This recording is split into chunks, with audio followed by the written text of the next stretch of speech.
இன்றைக்கி நமக்கு கத்தரிக்காவும் மசூர் டாலும் வச்சு ஒரு பலாவ் பண்ண போகிறோம். அதுக்கு நான் 1/4 கப்பு மசூர் டால் எடுத்துருக்கிறேன். ஒரு சின்ன மீடியம் சைஸ் கத்தரிக்காயில் ஒரு 5 எடுத்துருக்கிறேன். இப்போது இந்த டாலை நமக்கு தண்ணியில் ஊற போடலாம். ஒரு 15 நிமிஷம் இதை ஊற போட்டு வைக்கிறேன். இந்த கத்தரிக்காவையும் கட் பண்ணி தண்ணியில் போட்டு வைக்கிறேன். இது போல் சின்ன சின்ன பீஸாக கட் பண்ணி போடலாம். தண்ணியில் போட்டு வைக்கலைன்னா இதுக்கு கலர் மாறிடும். நான் இப்போ இதில் 1/2 கப்பு அரிசி எடுத்து ஊற வச்சுருக்கிறேன். இது ஒரு 10-15 நிமிஷமாக ஊறிட்டுருக்கு.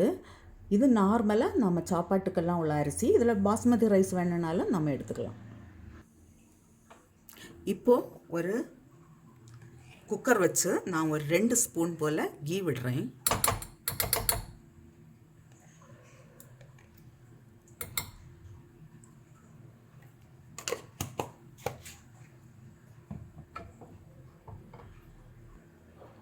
இப்போ இதில் ஒரு 1/2 ஸ்பூன் ஜீரகம்,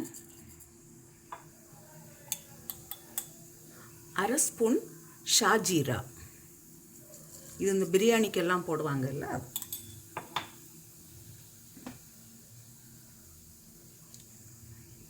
ஒரு 10 பல்லு போல் பூண்டு, ஒரு சின்ன பீஸு இஞ்சி, 4 பச்சை மிளகாய் இதுவும் போடுறேன்.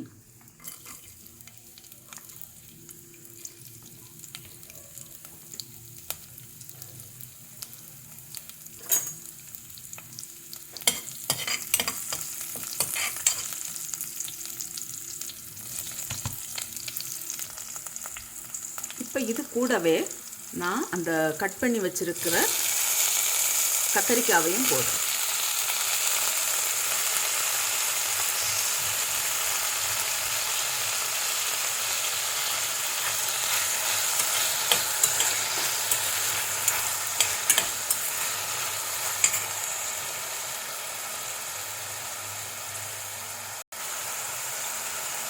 இப்போ இதுக்கு தேவையான அளவு சால்ட்டு, கொஞ்சமாக மஞ்சள் தூள் ஒரு 1/2 ஸ்பூன் போல் போடுறேன்.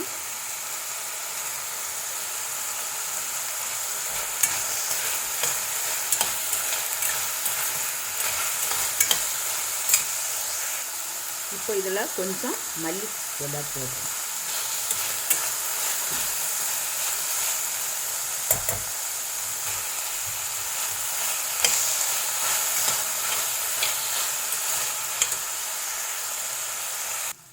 இப்போ நான் ஊற போட்டிருக்கிற அரிசியும் போடுறேன். ஒரு 5 நிமிஷம் இதில் வறுத்து எடுக்கலாம்.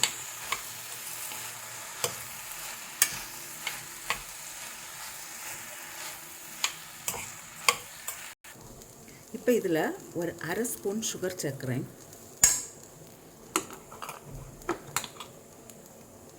1/2 லெமன் ஜூஸும்,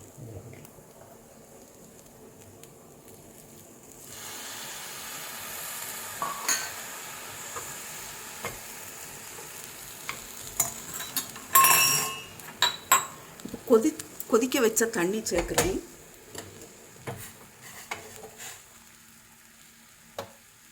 நான் 1/2 கப்பு ரைஸ் எடுத்திருந்தேன். அதுக்கு 3 கப்பு தண்ணி எடுத்திருக்கிறேன்.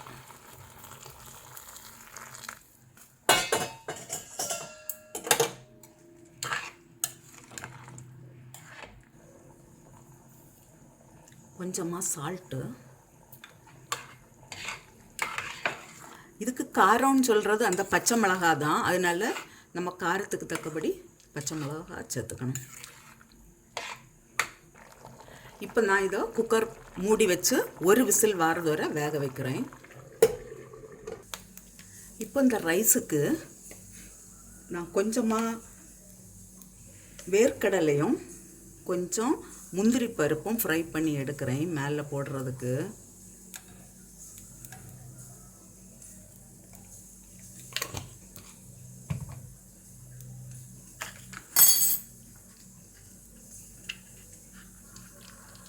கொஞ்சம் வேர்க்கடலை,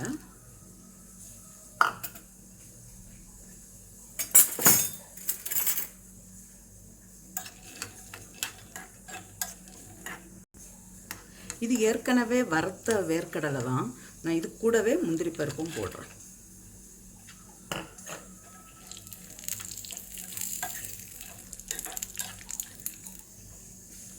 இது ஆயிடுச்சு. நான் இப்போ ஸ்டவ் ஆஃப் பண்ணுறேன்.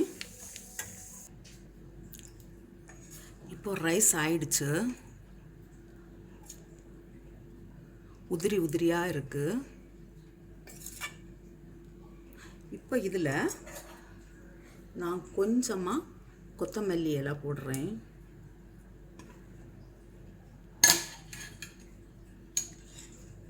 ஃப்ரை பண்ணி வச்சுருந்த வேர்க்கடலையும் முந்திரி பருப்பும் போடுறேன். கொஞ்சம் தான் வச்சிருக்கிறேன், லாஸ்ட்டில் போடுறது.